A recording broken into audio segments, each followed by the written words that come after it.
갚은 돈 또 갚는 도깨비. 아주 오랜 옛날, 산이 푸르고 시냇물이 맑게 흐르던 청개골이라는 마을에 수길이라는 나무꾼이 살고 있었습니다. 수길이는 비록 살림은 넉넉하지 않았지만 늘 베풀기를 좋아하고 웃음을 잃지 않는 인자한 사람이었습니다. 마을 어른들은 그를 두고 참으로 복 많은 사람일세 하고 칭찬하곤 하셨지요. 어느 날 수길이는 평소처럼 산에 올라 땔감을 모으고 있었습니다. 그날은 유난히 바람이 거세었고 나뭇가지들이 우수수 떨어지는 날이었지요. 장작을 지고 내려오려는 찰나 숲을 너머에서 쿵 하는 큰 소리가 들려왔습니다. 놀란 수길이는 급히 발걸음을 옮겨 소리난 곳으로 가보았습니다.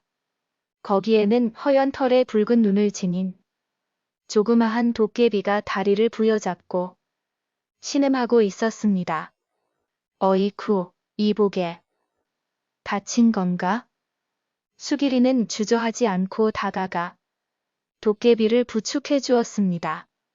도깨비는 처음엔 겁을 먹은 듯 했지만 수길이의 따뜻한 눈빛에 마음이 놓인 듯 고개를 끄덕였습니다. 발을 헛디뎌 절벽에서 굴러 떨어졌어. 걷지를 못하겠어.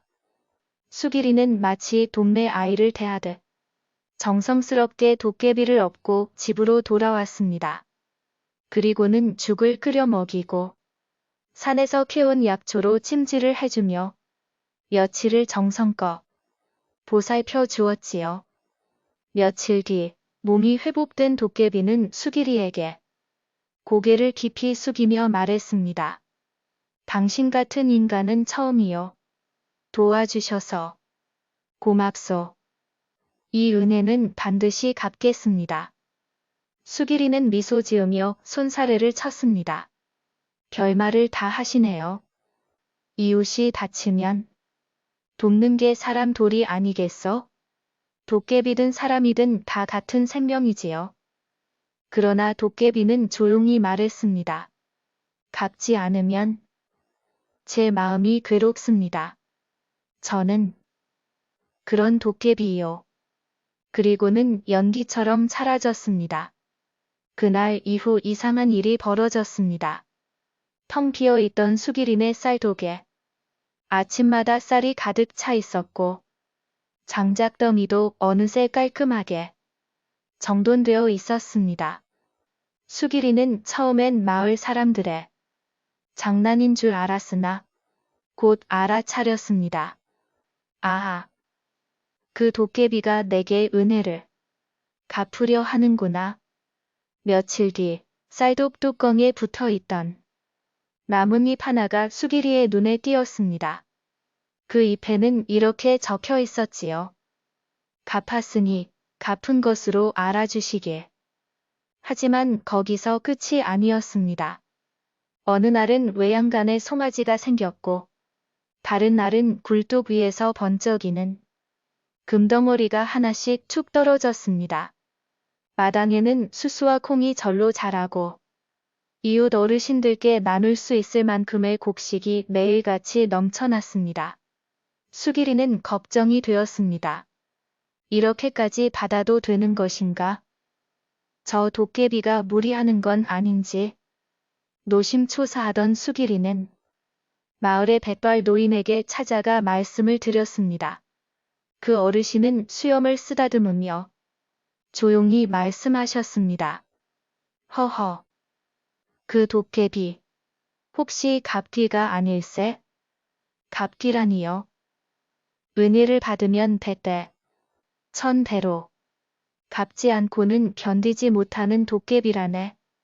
스스로 멈출 수도 없고 갚음을 다하지 못하면 결국 혼이 빠지거나 사라진다는 전설도 있지. 그 말을 들은 수길이는 가슴이 철렁 내려앉았습니다. 그럼 내가 도와줬다가 오히려 저 도깨비를 해치게 되는 건가요?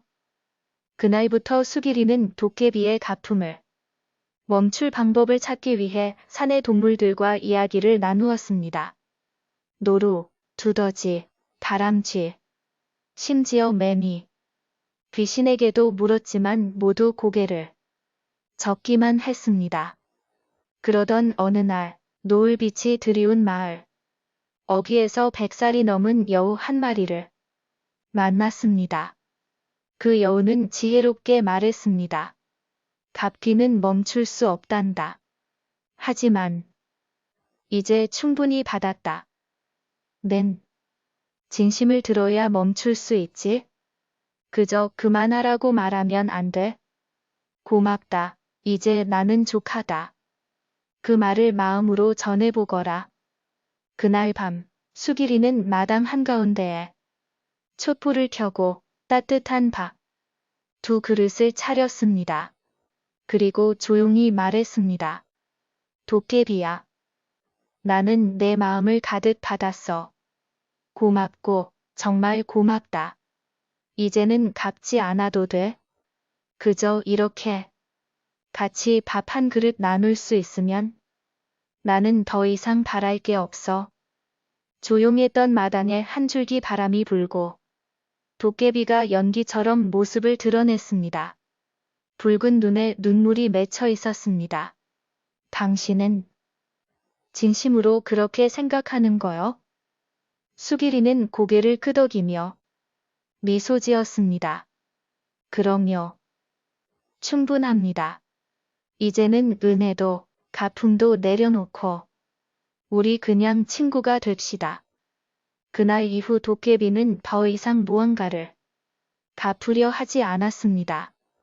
대신 수길이의 집에 머무르며 김장을 도와주고 장작을 패고 아이들과 숨바꼭질을 하며 지냈습니다. 세월이 흘러 수길이가 생을 마치자 도깨비는 말없이 산으로 돌아갔습니다. 그의 눈빛은 슬프고도 평온했습니다. 지금도 청개골에서는 이상한 일이 종종 벌어진다고 합니다. 밤이면 장독대에 절로 나물이 올라오고 쌀독에 쌀이 차오른다는 것이지요. 사람들은 그럴 때마다 조용히 말합니다. 갚고 있나 봐. 아니지, 수길이 인연을 지금도 기억하는 게지. 진심으로 베푼 은혜는 언젠가 어떤 모양으로든 돌아온다는 걸. 그리고 진심을 받아줄 누군가가 있을 때 세상이 따뜻해진다는 걸. 이 이야기 속 도깨비는 우리에게 가르쳐 주고 있는지도 모르겠습니다. 들어주셔서 감사합니다. 구독과 좋아요 부탁합니다.